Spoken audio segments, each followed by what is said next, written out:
Again, all of you are cordially welcomed on my YouTube channel English with Gyanchand Sharma. और आज हम फिर से बेसिक इंग्लिश का पार्ट 4 पढ़ने जा रहे हैं। तो देखिए, मैंने आपको क्या बोला था कि लैंग्वेज के यानी एक्टिव वॉइस के या वॉइस के दो फॉर्म होते हैं, ठीक है। यानी एक तो एक्टिव वॉइस, और समझ लेते हैं हम अच्छे से। एक तो होता है एक्टिव वॉइस और दूसरा होता है पैसिव वॉइस।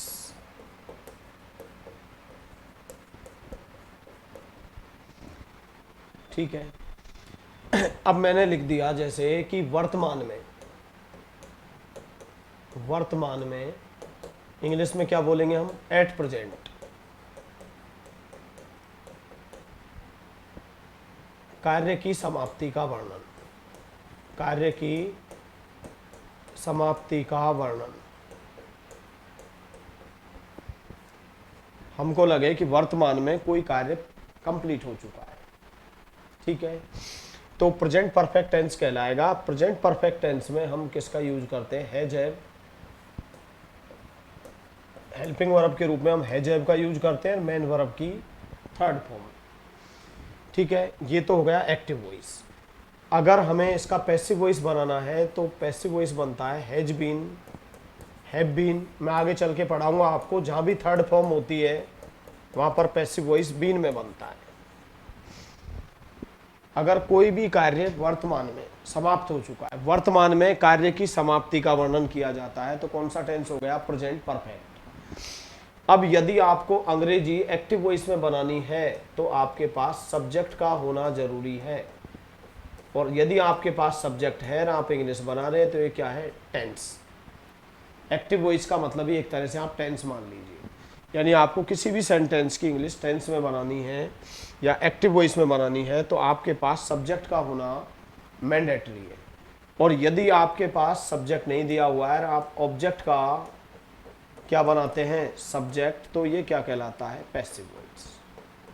अभी मैं आपको लिखवाऊंगा। तो यहाँ पर जो ऑब्जेक्ट का हम सब्जेक्ट बनाते हैं, तो ये जो सब्जेक्ट है कभी भी काम नहीं करता है। सब्जेक्ट यहाँ पर क्या हो जाता है? पैसिव। इसलिए इसका नाम क्या हो जाता है? Passive voice. अभी फॉर एग्जाम्पल, उदाहरण के लिए हम कुछ सेंटेंसेज लेते हैं। मैंने फर्स्ट सेंटेंस लिखा,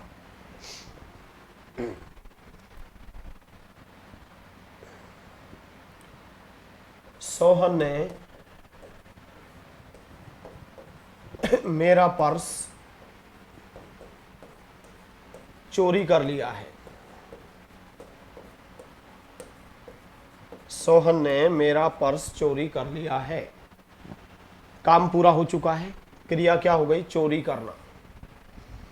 चोरी करने वाला कौन है? सोहन, ठीक है। चोरी करने वाला कौन हुआ? सोहन। तो चूंकि यहाँ पर काम करने वाला सब्जेक्ट दे रखा है तो इंग्लिश में सबसे पहला स्थान किसका होता है? सब्जेक्ट का। तो मैंने क्या लिख दिया? सोहन। सोहन एक वचन हो गया। सोहन के लिए हम प्रोनाउन क्या यूज करेंगे? ही। और ही सी किस में आते हैं? एक वचन में। एक वचन में फर्स्ट फॉर्म में क्या लगता है? प्रेजेंट सिंपल में एस या ई एस। और यहाँ पर चूंकि हेल्पिंग वर्ब प्रेजेंट परफेक्ट में क्या आती है? हैज हैव और मेन वर्ब की थर्ड फॉर्म। तो हेल्पिंग वर्ब के रूप में हम किसका यूज करेंगे? हैज का। सोहन हैज। अब आप याद करेंगे, स्टील चोरी करना, second form stole, third form stolen, ठीक है। पास्ट पार्टिसिपल परफेक्ट पार्टिसिपल बोलते हैं, देसी भाषा में हम सेकंड थर्ड फॉर्म बोल देते हैं। तो Sohan has stolen my purse. Sohan ने मेरा पर्स चोरी कर लिया है। तो यहाँ पर मैंने इंग्लिश कैसे में बना दी? एक्टिव वॉइस में, क्योंकि मेरे पास यहाँ सब्जेक्ट दिया हुआ है। चोरी करने वाला कौन? सोहन। अब हम दूसरा सेंटेंस लेते हैं।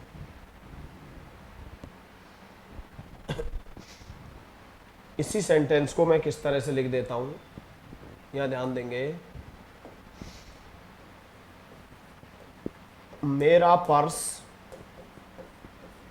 सोहन के द्वारा चोरी कर लिया गया है। कर लिया गया है।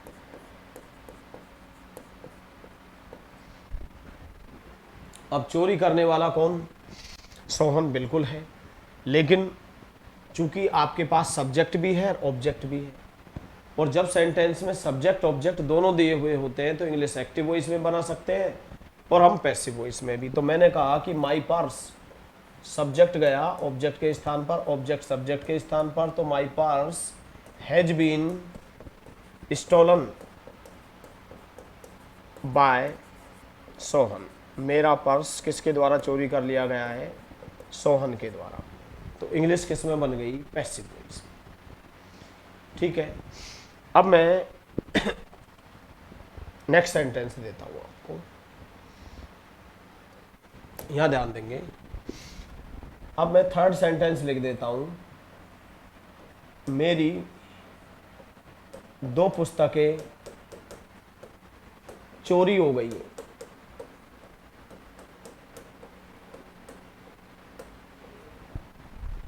हमारे आरपीएससी थर्ड ग्रेड टीचर के पेपर में आ चुका है 2007 वाले पेपर में कि मेरी साइकिल चोरी हो गई है।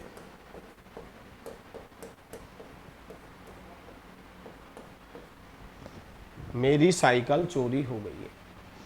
देखिए यहां पर कार्य की समाप्ति का वर्णन किया गया है। काम क्या हो रहा है? चोरी होना। यहां पर भी काम क्या हो रहा है? चोरी होना। और जब तक है आएगा तब तक प्रेजेंट प्रेजेंट टेंस है। अब चूंकि इसमें कार्य की समाप्ति का वर्णन किया गया है इसलिए कौन सा टेंस है? Present perfect. लेकिन यहां पर चोरी करने वाला कौन? कोई नहीं। अब जब तक हमारे पास सब्जेक्ट नहीं है हम कभी भी इंग्लिश एक्टिव वॉइस में यानी टेंस में नहीं बना सकते हैं। हाँ, आप ऐसे बना दोगे तो बिल्कुल ये मीनिंगलेस हो जाएगा। माई 2 बुक्स, मेरी 2 पुस्तकें, हैव स्टोलन, तो ये सेंटेंस मीनिंगलेस हो गया। आपने कहा कि मेरी 2 पुस्तकों ने चोरी कर लिया है, तो 2 पुस्तकें अपने आप को चोरी कैसे कर सकते हैं? तो एक्टिव वॉइस में अगर आप इसका यूज करेंगे तो सेंटेंस मीनिंगलेस हो जाएगा, क्योंकि अगर मैं है जैब के बाद थर्ड फॉर्म लिखता हूं तो सेंटेंस किस में हो गया? एक्टिव वॉइस में। और एक्टिव वॉइस में सब्जेक्ट काम करने लग जाता है तो इसका मीनिंग ये हो गया कि मेरी 2 पुस्तकों ने चोरी कर लिया है। जबकि मैंने तो ऐसा कहा ही नहीं, मैंने कहा कि मेरी 2 पुस्तकें चोरी हो गई है। तो चोरी करने वाला कौन? कोई नहीं। और जब आपके पास सब्जेक्ट नहीं है तो आप ऑब्जेक्ट का क्या बनाएंगे? सब्जेक्ट। और ऑब्जेक्ट का सब्जेक्ट बनाएंगे तो ये किस में होता है? पैसिव वॉइस में। तो मैं यहां पर क्या लिखूंगा? माई 2 बुक्स, मेरी 2 पुस्तकें, हैव बीन स्टोलन, चोरी हो गई है, चुरा ली गई है। तो लैंग्वेज सीधी सीधी किस में जाएगी? पैसिव वॉइस में। तो देखिए सेंटेंस में पैसिव वॉइस का या लैंग्वेज में पैसिव वॉइस का क्या सिग्निफिकेंस होता है, क्या इंपॉर्टेंस होता है। तो आज मैं आपको बताने जा रहा हूं कि हिंदी के वे सभी सेंटेंस जहां पर आपको सब्जेक्ट नहीं दिया हुआ है लेकिन ऑब्जेक्ट दिया हुआ है तो आप ऑब्जेक्ट को सब्जेक्ट बना करके इंग्लिश बना सकते हैं। लेकिन पैसिव वॉइस का जो सब्जेक्ट होगा वो कभी भी काम नहीं करेगा। तो यहाँ मैं यूं नहीं कह रहा कि मेरी 2 पुस्तकों ने चोरी कर लिया है, मैं ये कह रहा हूं मेरी 2 पुस्तकों को चोरी कर लिया गया है या मेरी 2 पुस्तकें चोरी हो गई है। अब अगर मैं इस सेंटेंस को ऐसे लिख देता हूं कि माई बाइसिकल हैज स्टोलन,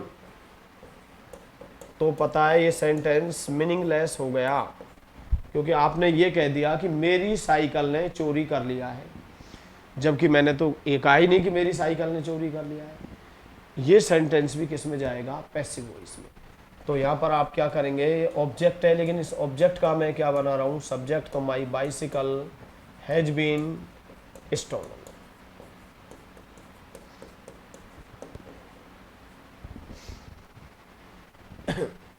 ठीक है, और देख लेते हैं अभी।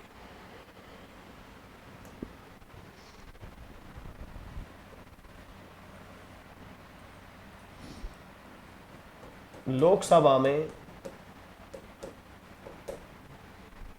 बहुप्रतीक्षित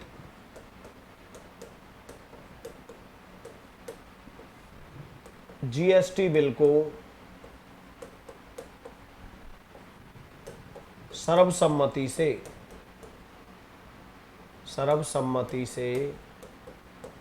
पारित कर दिया गया है।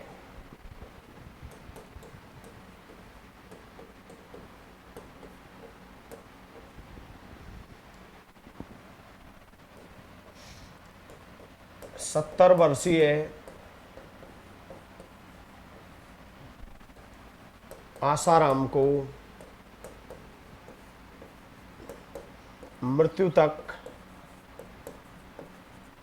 जेल भेज दिया गया है।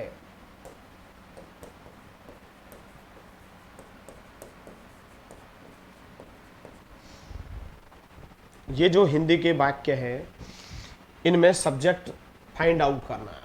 देखिए, सबसे पहले हम क्रिया पे आएंगे, तो मेन वर्ब है पारित करना। मैंने कहा पारित कर दिया गया है, काम पूरा हो चुका है, कार्य की समाप्ति का वर्णन है। लेकिन यहाँ ये नहीं दिया हुआ है कि पारित करने वाला कौन। मैंने यही तो कहा है भाई, लोकसभा में बहुप्रतीक्षित जीएसटी बिल को सर्वसम्मति से पारित कर दिया गया है। तो पारित करने वाला कौन, कोई नहीं, सब्जेक्ट नहीं है। 70 वर्षीय आसाराम को मृत्यु तक जेल भेज दिया गया है, यह क्रिया है भेजना। अब मैंने कहा भेजने वाला कौन, कोई नहीं। तो टेंस तो प्रेजेंट परफेक्ट है, लेकिन आप अंग्रेजी एक्टिव वॉइस में नहीं बना सकते हैं, क्योंकि मैंने आपको बार बार बोला है कि एक्टिव वॉइस में अंग्रेजी बनानी है तो आपके पास किसका होना जरूरी है, सब्जेक्ट का होना जरूरी है। तो सबसे पहले हम थोड़ा सा डिस्कस कर लेते हैं, यहाँ ध्यान देंगे आप।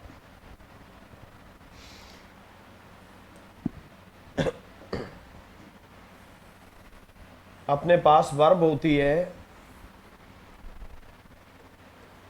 First, second, third. पारित करना, रेटिफाई, RATIFY, रेटिफाई मीन्स होता है पारित करना। बहुत अच्छा वर्ड है, इंपॉर्टेंट वर्ड है, यूज के पॉइंट ऑफ व्यू को देखते हुए। रेटिफाइड, सेकंड फॉर्म के रूप में हमने क्या यूज कर दिया, रेटिफाइड और रेटिफाइड, पारित करना। इसी को हम बोलते हैं एंडोर्स। डी लगा दिया, डी लगा दिया। इसी के लिए हम वर्ड सैंक्शन यूज करते हैं, सैंक्शन पारित करना, ईडी, ईडी। ठीक है, पारित करने को ही हम इंग्लिश में क्या बोलते हैं, अप्रूव।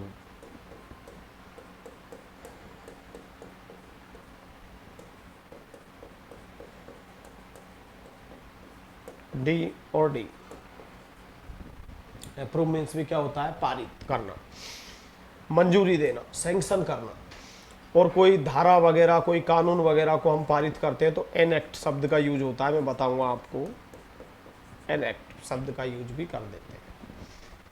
तो ये हमने वर्ड लिख लिए किसके लिए, पारित करने के लिए। Ratify, ratified, endorse, sanction, approve, enact, मंजूरी देना। ठीक है, इस रेटिफाई से हमने वर्ड पढ़ लिया रेटिफिकेशन। रेटिफाई से हमने क्या वर्ड सीख लिया, रेटिफिकेशन। इसको हम बोलते हैं मंजूरी, अनुमोदन। तो हम इंग्लिश में इसको क्या बोलेंगे, अप्रूव से हमने क्या वर्ड बना दिया, अप्रूवल। Endorsement, endorsement. ठीक है, इसी को हम बोलते हैं सैंक्शन, मंजूरी।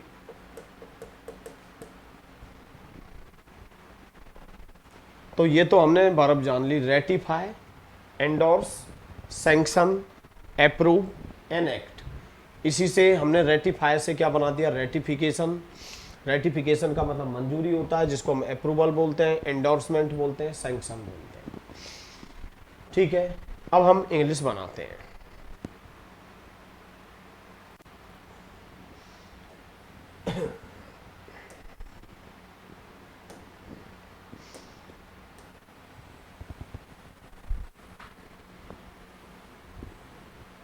देखिए, लोकसभा में बहुप्रतीक्षित जीएसटी बिल को सर्वसम्मति से पारित कर दिया गया है। तो पारित करने वाला दे नहीं रखा है, तो मैंने कहा कि द लॉन्ग अवेटेड, ये बता हुआ है, पास्ट पार्टिसिपल होती है, बहुप्रतीक्षित जैसे मैंने कहा कि नाराज लोग, एनॉयड पीपुल, तो एनॉयड क्या है, पास्ट पार्टिसिपल। एजुकेटेड गीता, शिक्षित गीता, तो ये एजुकेटेड क्या है, पास्ट पार्टिसिपल। मैरिड राकेश, शादीशुदा राकेश, तो मैरिड क्या है, पास्ट पार्टिसिपल। तो the long awaited bill GST, यानी बहुप्रतीक्षित bill GST, has been ratified, यानी बहुप्रतीक्षित बिल जीएसटी को रेटिफाइड कर दिया गया, यानी पारित कर दिया गया है, सैंक्शनड कर दिया गया है। बहुत अच्छा वर्ड है जिसका हम यूज करते हैं एग्जाम में, रेटिफाइड। तो देखिए यहाँ जो ये बहुप्रतीक्षित जीएसटी बिल है एक्चुअल में ऑब्जेक्ट है।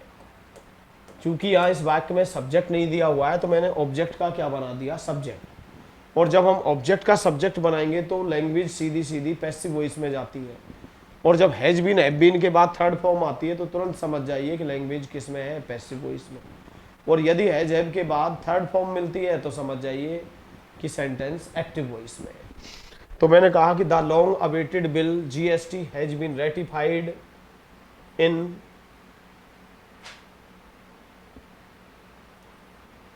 लोकसभा,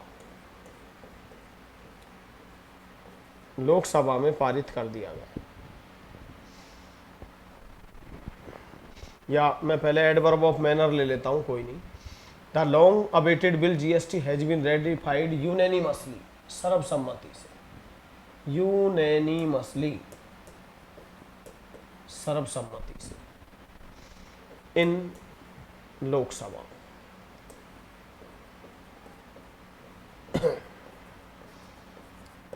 तो लैंग्वेज किस में हो गई, पैसिव वॉइस।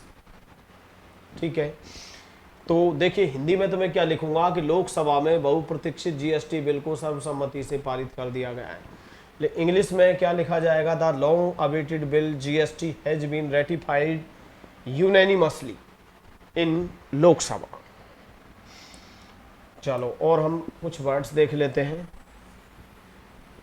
देखिए एक वर्ड होता है अपने पास रेक्टिफाई,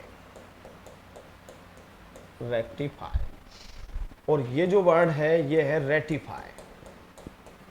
ये दो डिफरेंट वर्ड हैं, दोनों का अलग अलग प्रोनाउंसिएशन है, अलग अलग मीनिंग है। रेक्टिफाई का मतलब होता है करेक्ट,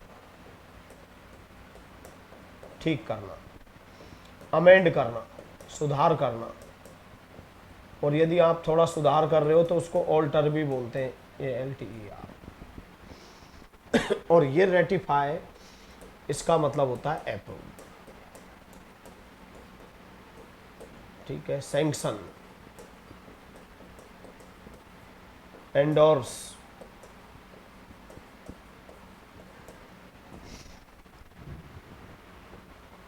एक हमारे फ्रेज होता है इडियम में, विद वन वॉइस, एक ही स्वर में, विद वन वॉइस। अब यदि आप एक ही स्वर में बोल रहे हैं तो आप क्या है, सर्वसम्मत है। और इसको हम विद वन वॉइस को हम क्या बोलते हैं, यूनैनिमसली, सर्वसम्मति से। क्या यूज करेंगे हम, विद वन वॉइस, एक ही स्वर में, यूनैनिमसली। ये हो गया एडवर्ब ऑफ मैनर। ठीक है, एक काफी इंपॉर्टेंट आपके वन वर्ड भी बनता है। वन वर्ड क्या बनता है, अ डिसीजन, एक निर्णय, ऑन विच, जिस पर, ऑल आर एग्रीड, सभी सहमत हैं। यानी एक ऐसा निर्णय जिस पर सभी की सहमति हो, या एक ऐसा निर्णय जिस पर सभी सहमत हो, तो उसे हम क्या बोलते हैं, यूनैनिमस।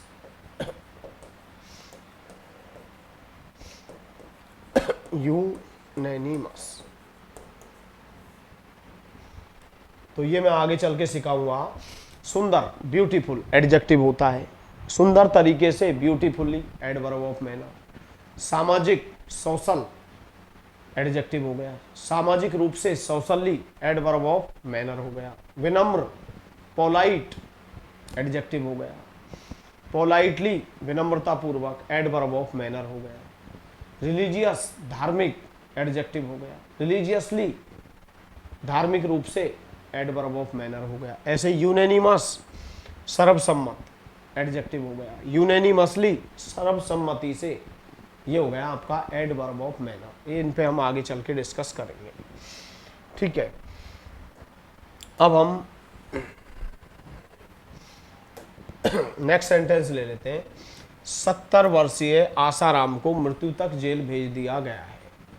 अब भेजने वाला कौन? कोई नहीं, और काम पूरा हो चुका है, प्रेजेंट परफेक्ट टेंस है क्योंकि अंत में है आ रहा है, और भेज दिया गया है इसका मतलब भेजा जा चुका है। अब अंग्रेजी में एक सेंटेंस का मतलब तो होता है वाक्य,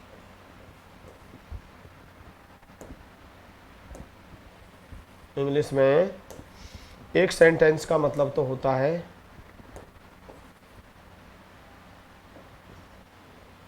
वाक्य।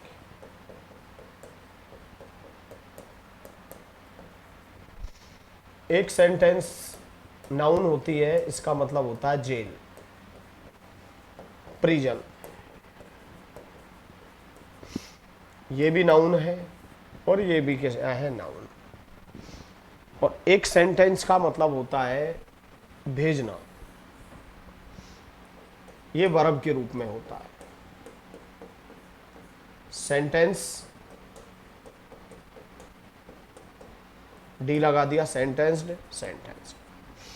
और मेनली हम सेंटेंस का यूज दो जगह करते हैं, एक तो सेंटेंस टू डेथ, मृत्यु दंड देना, एक सेंटेंस टू जेल,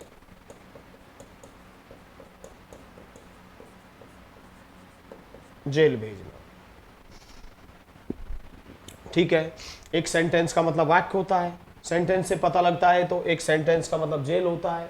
मैंने कहा कि he is still in sentence, अब आप यूं थोड़ी कहोगे कि वह अभी भी वाक्य में है, यानी वह अभी भी जेल में है।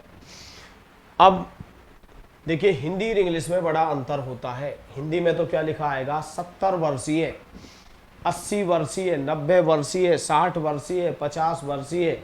अंग्रेजी में जिस व्यक्ति की उम्र 60 से 60 से लेके 69 तक होती है वो कहलाता है सेक्सजेनेरियन, वन वर्ड में पढ़ाऊंगा।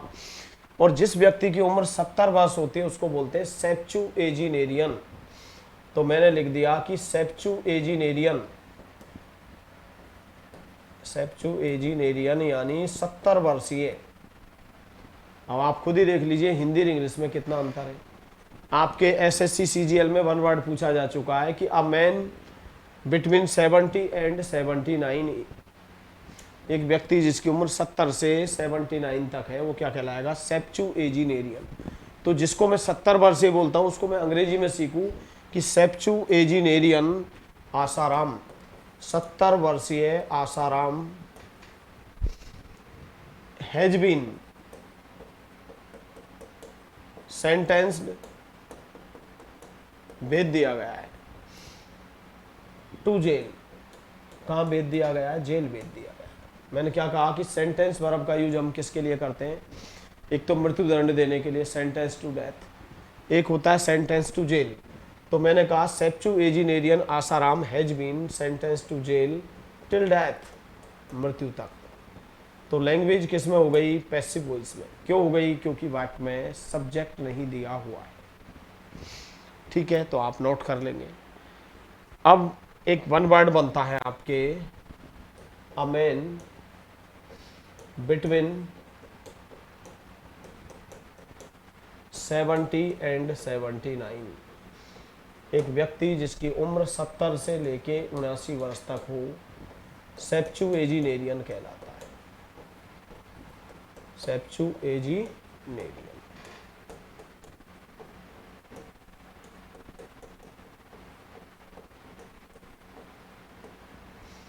तो जिसको आप 70 वर्षीय बोलते हो उसको आप इंग्लिश में सेप्चुएजिनेरियन बोलना सीखिए। और यहाँ भेजने की अंग्रेजी आपको सेंटेंस वर्ब का यूज करना है। सेंटेंस टू डेथ, मृत्यु दंड देना, सेंटेंस टू जेल, जेल भेजना। अब मैंने कहा कि पुलिस ने 4 कुख्यात अपराधियों को जयपुर से गिरफ्तार कर लिया है।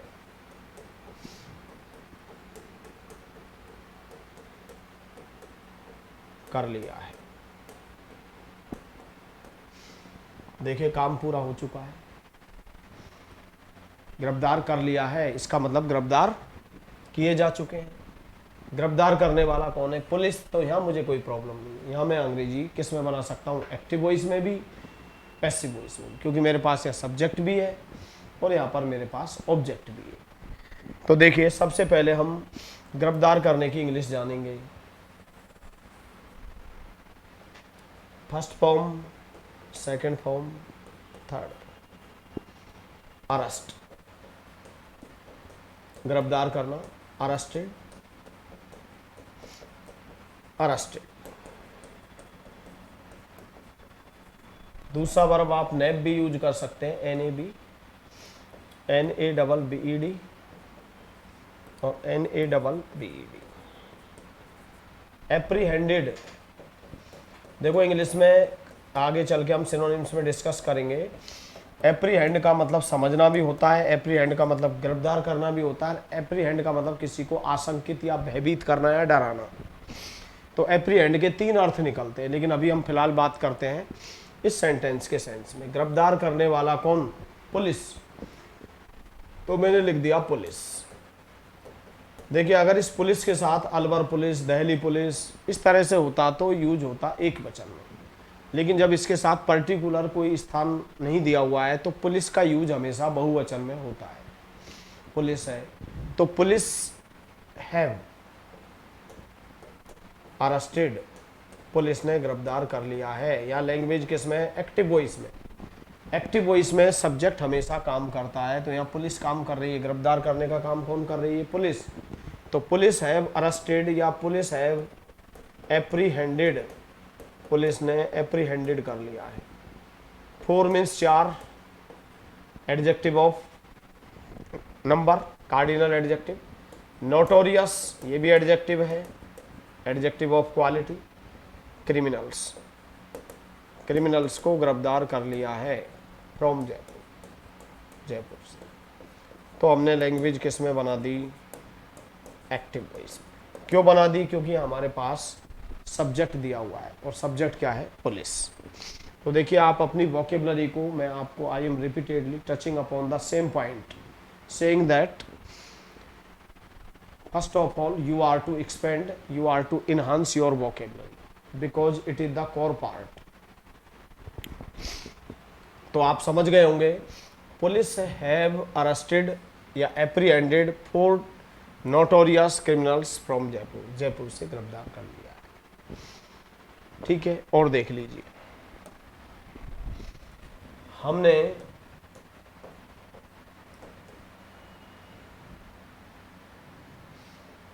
कानून व्यवस्था बनाए रखने के लिए,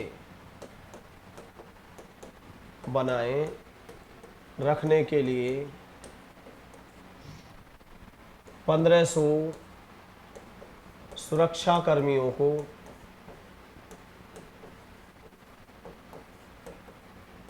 तैनात कर दिया है।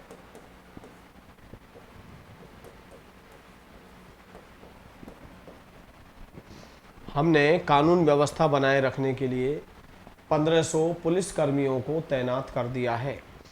तो देखिए तैनात करना, सबसे पहले हम वर्ब देख लेते हैं। क्रिया क्या है? तैनात कर दिया है, यानी तैनात कर चुके हैं।